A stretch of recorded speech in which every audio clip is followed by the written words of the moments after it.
Hello and welcome back to Tiny Table Talks. It's been a few months, but we're back for season 2 and we have a lot of exciting topics to cover over these next few weeks.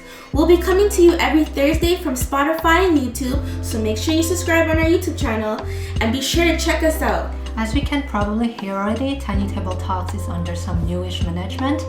I'm still here, the old Mava, and I'm with 2 other people. My name is Tashana. And my name is Ari. This week's episode is about New Year's goals and adulting in the 2020s. We know it's February already, so we are just going to do a brief catch-up of what has happened in January. Yeah, wow, and what a January we've had. It's actually been an extremely hectic and unexpected month. We've had the bushfires, there was Megxit, Kobe dying, and most recently there's been the coronavirus. What do we all think of these events? Because I know for certain things, Megxit kind of gave me those vibes of, okay, so if I need to leave my toxic family or toxic friends behind, I can do that. Hearing about Kobe's death, I literally reached out to everyone to be like, I love you, because you never know what can happen on any given day. Like, you can't take every day for granted. And with the coronavirus, you see a lot of things happening, like with the memes. Some of the memes were just making fun of Chinese people, saying that when you find out that this shit's made from China and you're screaming like, ah, or you just see people wearing masks and you're just so afraid, and I just feel like that's very wrong. Okay, so for the coronavirus, I have some Chinese background, and the very first day I went to work, people didn't want to sit next to me on the TTC. Oh my god. And I was like, should I cough on them? You really should have. Should I cough on them? And then if you see on the bus and on public transit, the people who are wearing masks, I don't really think that is gonna be useful if you wear a mask. Because you know how the coronavirus, if someone is coughing on you and you receive some spit, yeah, that's how it's going to infect you. The flu is killing more people than the coronavirus, apparently. Yeah, that's true. Yeah. I've heard this flu statistically kills like a few thousand people every year. Yeah. Versus the coronavirus where it's just kind of popped up. Oh, Yeah. You heard that? Yeah, I heard on the news that, I think it was on CP24, it was about how every child once had the coronavirus, how we all had it, but we survived. But suddenly, it just decided to pop up in 2020. Now, I have a theory that every 20 years, the government releases a new disease out to try and kill us, so that way they can generate and profit off of other people, and they can use that money from the dead to build whatever they want to do. Oh. That's so heavy. Yeah, that's... Okay, we're not saying that that is true. Yeah, but please don't hunt us down if it is. Well, yeah, in Kobe's death, I was with my friend. We were just chilling, and then I saw the news popping up on my phone. And I was like, no, that must be fake news, you know?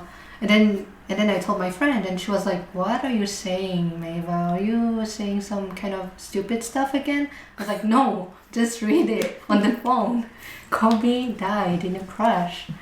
Yeah, I didn't believe it either. Yeah, it just came out of left field. Yeah. And it was so unexpected too. Yeah. Just like the way it happened. Yeah.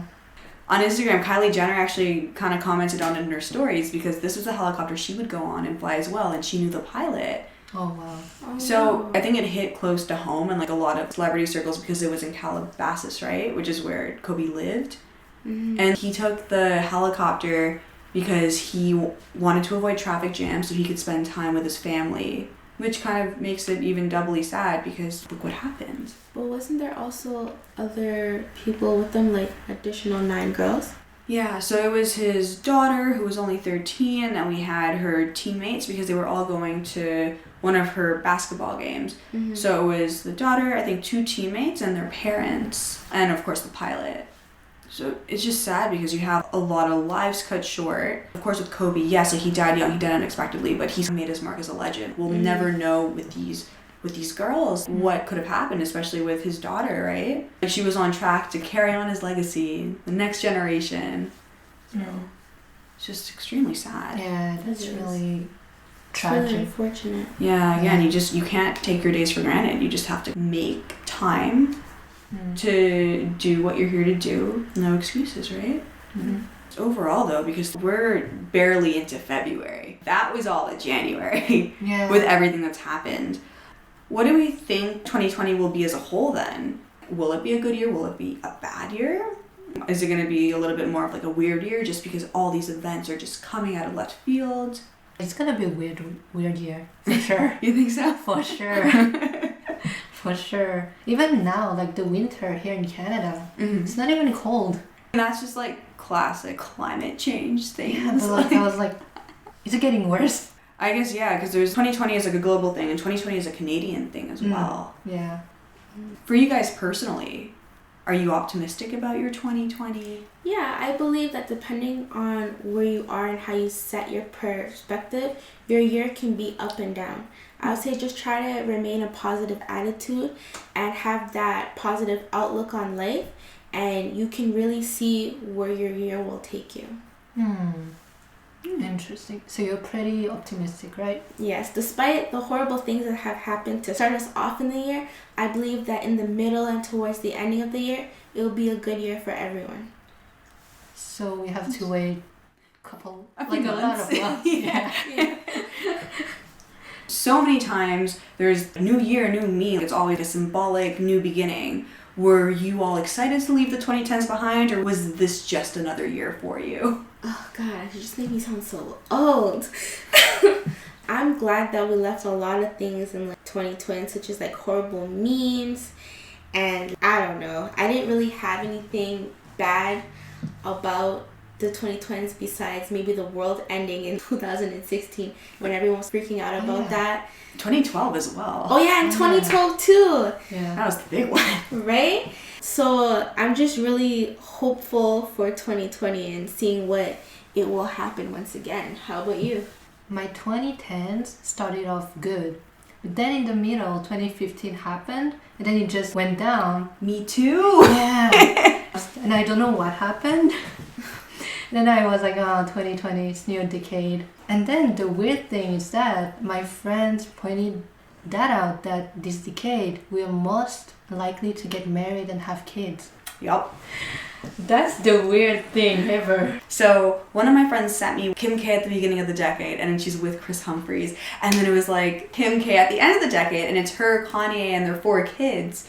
And that's when it clicked for me, because I told my friend, whoa, you realize at the end of the decade, we're going to be in our 30s. That's going to end up being probably a lot of us. Yeah. And she was like, oh my God. Yeah.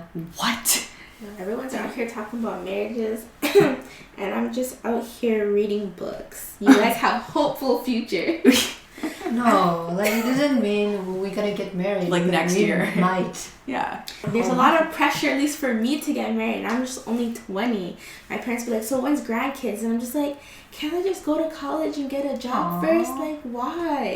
So all that pressure in marriage is just on me. I'm pretty sure I can have like a few fellas and a few ladies out there who hear me out that can relate. Don't worry about it. The time will come. Just relax, breathe, and continue to follow your path and your dreams. What traits do you want to bring with you to 2020? What habits do you have now that you're like, okay, this is great, we're going to keep these?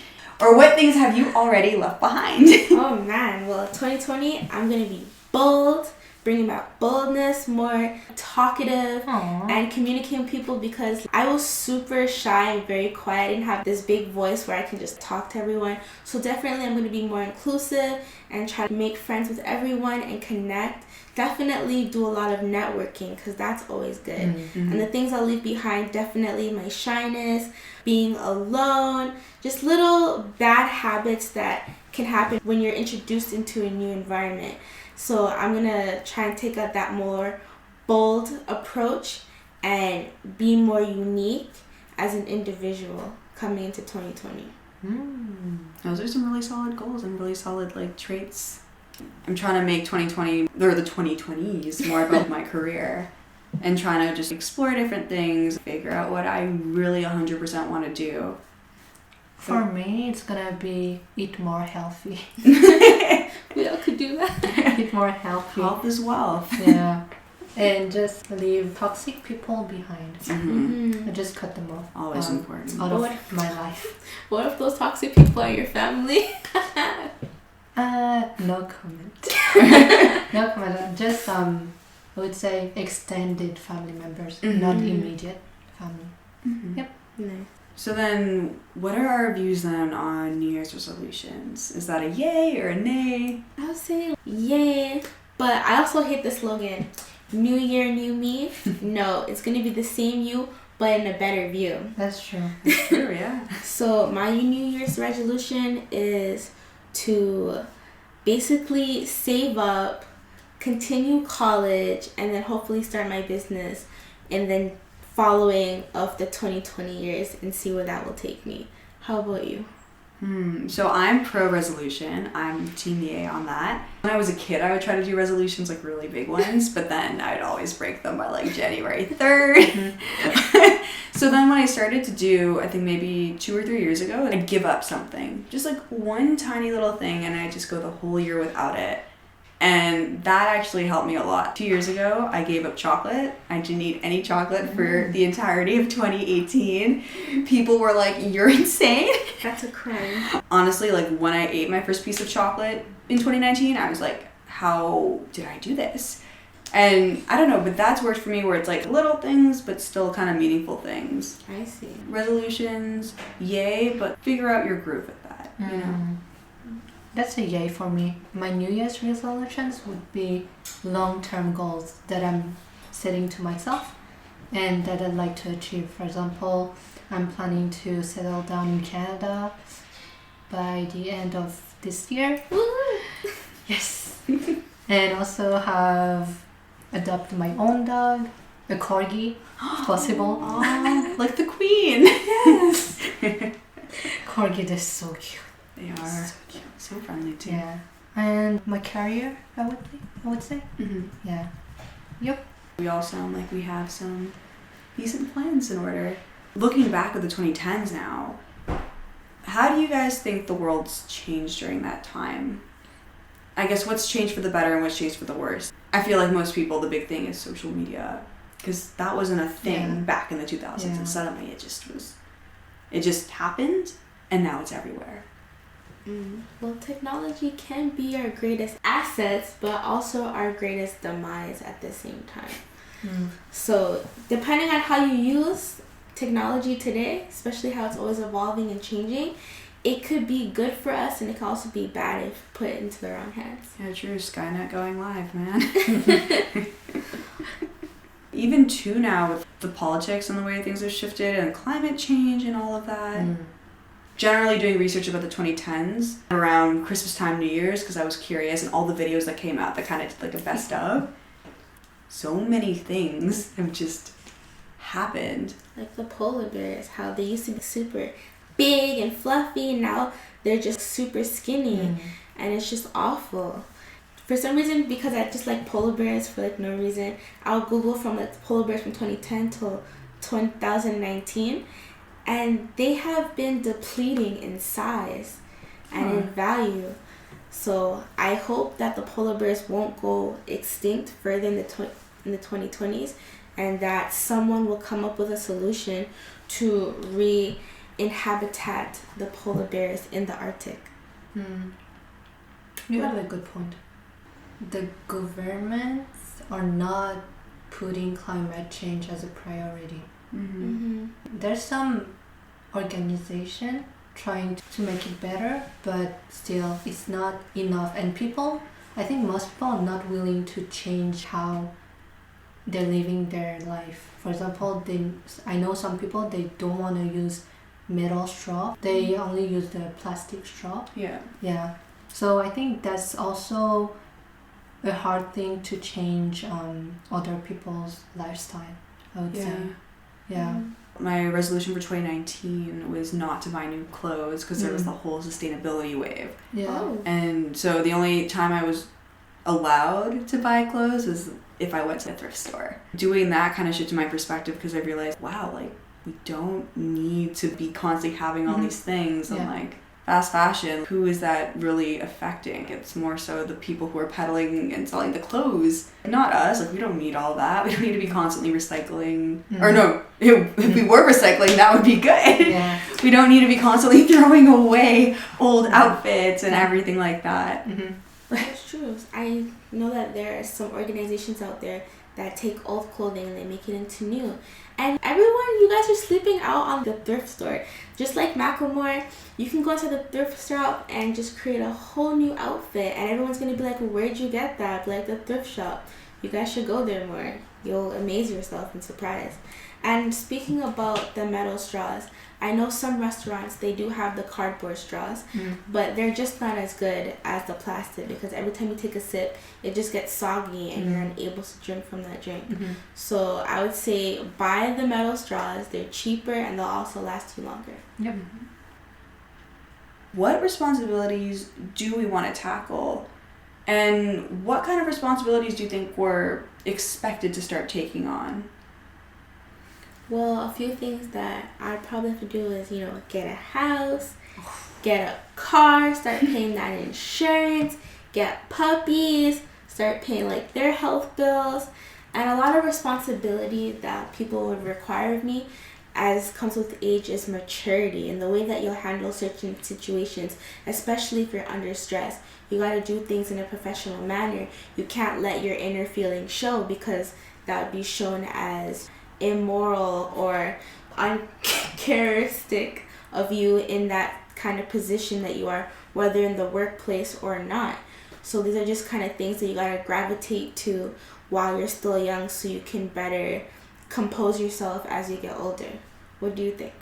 Oh, there's that whole thing where like your brain doesn't fully develop until you're 25. Yeah.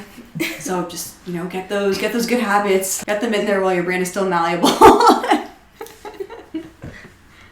Getting a house now in Toronto, especially in Toronto, is really difficult. Yeah. So I'm not ready for that. Like, I want my own house, but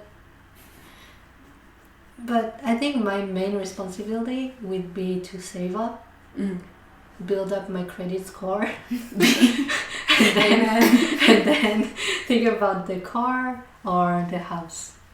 Yeah. Yeah, that's my main responsibility right now. I mean, there's cheaper houses in Guelph, but Guelph is far. It is, but that train line. They're super cheap though. Like, there's houses that are houses or apartments being sold for exactly $1,340.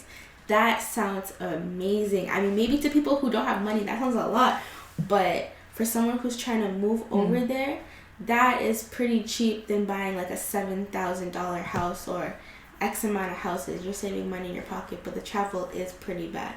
You have to kind of think about the accommodations. If you move to Guelph, are you saving more than what you would if you were living in Toronto? Wait, where are these $7,000 houses? I'm down for that. Okay, I'm pretty sure there's no such thing as $7,000 houses. I wish there were. That would be amazing.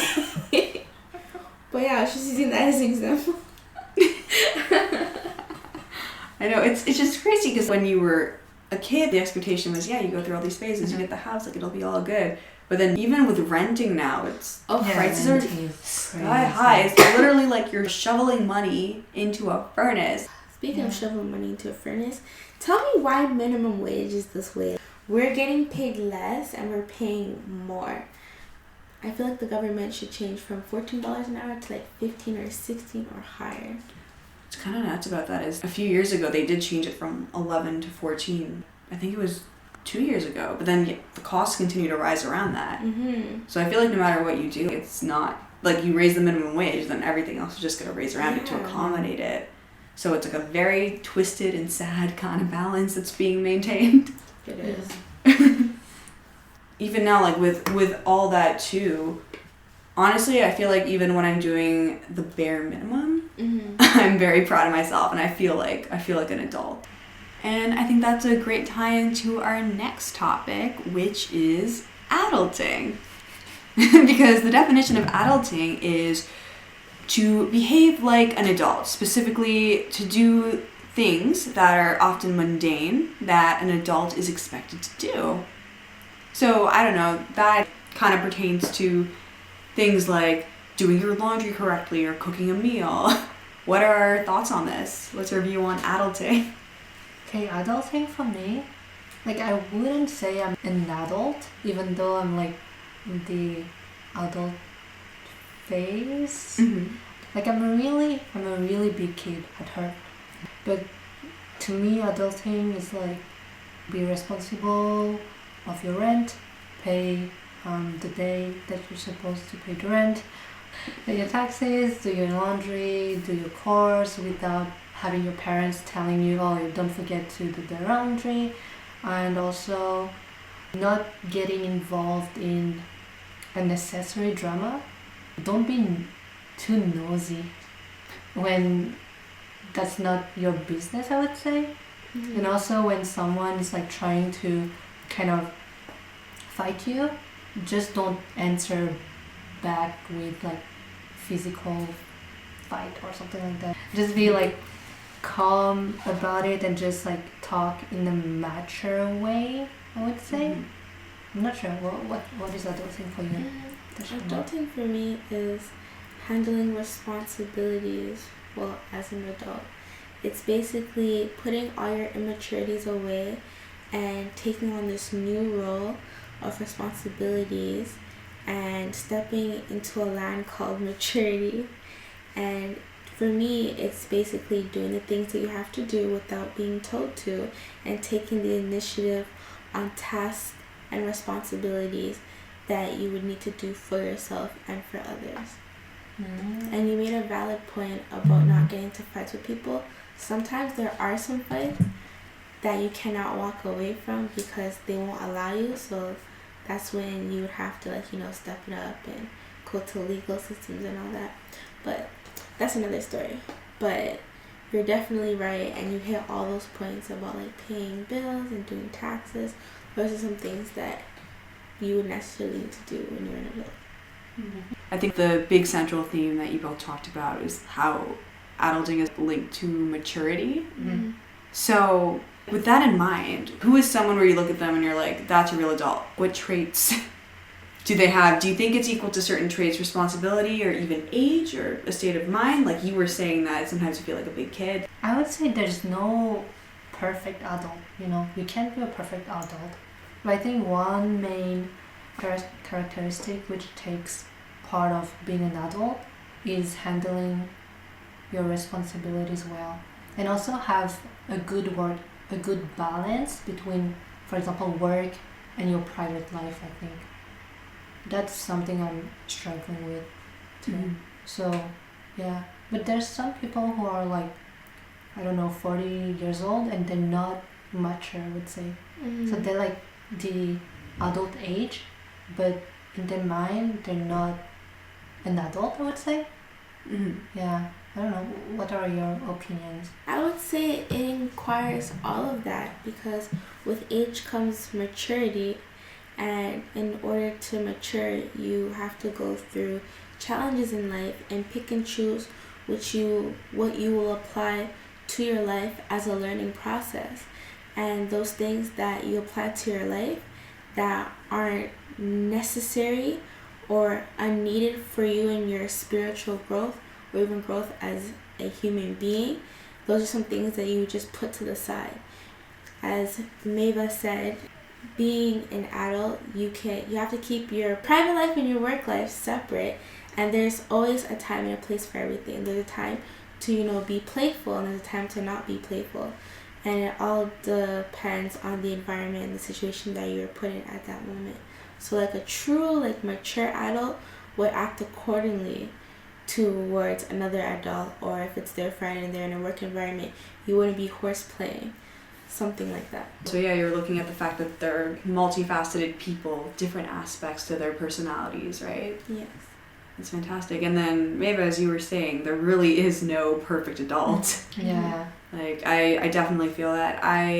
Once I worked full time kind of in a more administrative environment, and it was so interesting because going into it I thought like everyone was going to have it together. And there was people from like varying ages, like some people were in their 20s like me, some were in their 30s, but also some were in their 50s, 60s.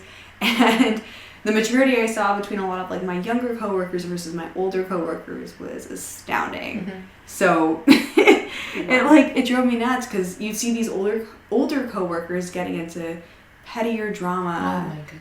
Okay. Right? And it shocked me because I just assumed that it was something that you could kind of grow out of, but Yeah. That's not the case for everyone, which is kind of insane. Mm-hmm. So there's a bit of a difference between growing up and then growing old. Would you guys agree? When people are reaching a specific age, like I don't know, for example, 70 years old, they turn into babies again. No? Not necessarily. Like my grandparents, they still have it together and they're in their 90s. So, Yeah. but I see what you mean though. Like, some people, I guess they might lose, talking about like when they lose mobility for themselves. Like sometimes with growing old, your mind goes too. I don't know. like physically you can grow old, but then for the majority of people, especially like in the workplace, I guess there'd definitely be like a choice Yes. kind of Yeah. thing. That is true. Yeah, as opposed to like, when you're older, you definitely can end up reverting back to the second childhood if you're not as mentally sharp, or if physically you can't move around like you used to and things like that. I feel like those are normal, but if you're like physically capable and you just choose to, then that's a problem. Yeah, that is a problem, Yeah. And then even now, with millennials right now, the first batch, because I know that the bracket for millennials is defined as being between 1980 and 1996, around there. So that means that our first batch of millennials are actually going to start turning 40.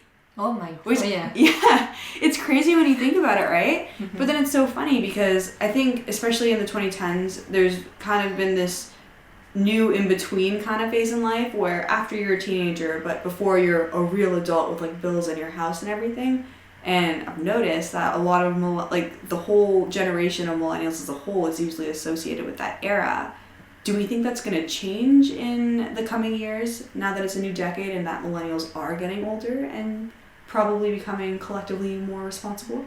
Say, for example, when you turn 18, you're legally considered an adult, you go off to university and all of that.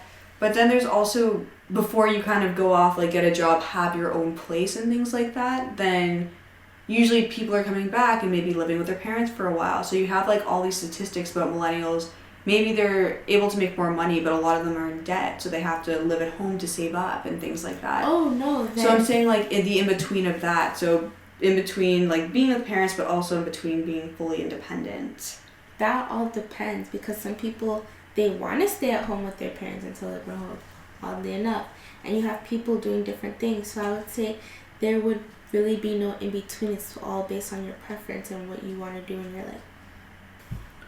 Okay, one thing that I've noticed is that, for example, people who were born in, let's say, 2000, beginning of 2000, 2002, something like that, they seem more, I would say, not mature, but they like more adult things than me when I was 13 or 14. I didn't have the same interest, and they seem to like grow faster than I did. That makes sense though, right? Because Yeah. the internet, there's like so much information available and things like that, right? Yeah, and then I think for them, comparing to my like cousins, my little cousins, they're growing up and they want to be more independent for some reasons, and they want to like leave the parents' house faster than I did. For example, because I moved here when I was like, let's say 20, 21. So that was my first time living by myself. But them, they're like 18, they were like, oh, I want to move out. So I'm not sure for them it's gonna happen faster. People who were born like after the millennial like phase period. I can totally relate to that. It's because probably they want their freedom and their independence, because maybe the rules at home are strict and they see other millennials are more independent than they are, so they want to fit in within that community and build their own independence, because with society everything is changing, everything is moving at a faster pace. So that might also be the impact of that as well.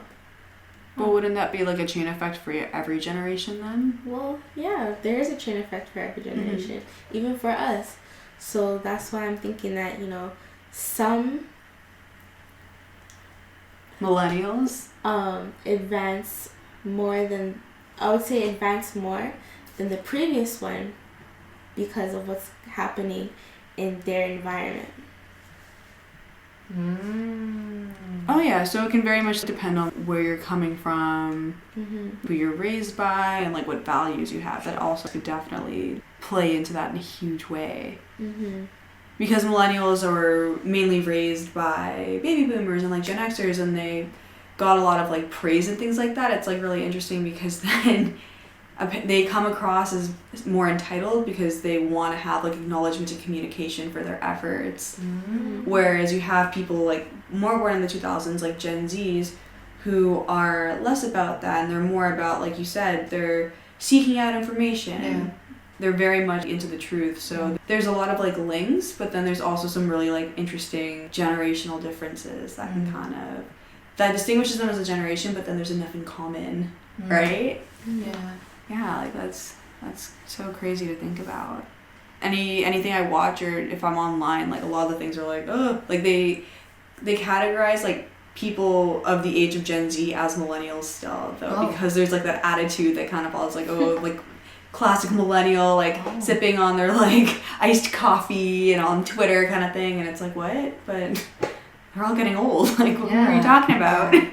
Even with everything that's kind of developed in the 2010s, and we've seen our generation has kind of dealt with things, or we're seeing how the next generation is beginning to deal with things. How do you think future generations might be better off or worse off, especially going into the 2020s?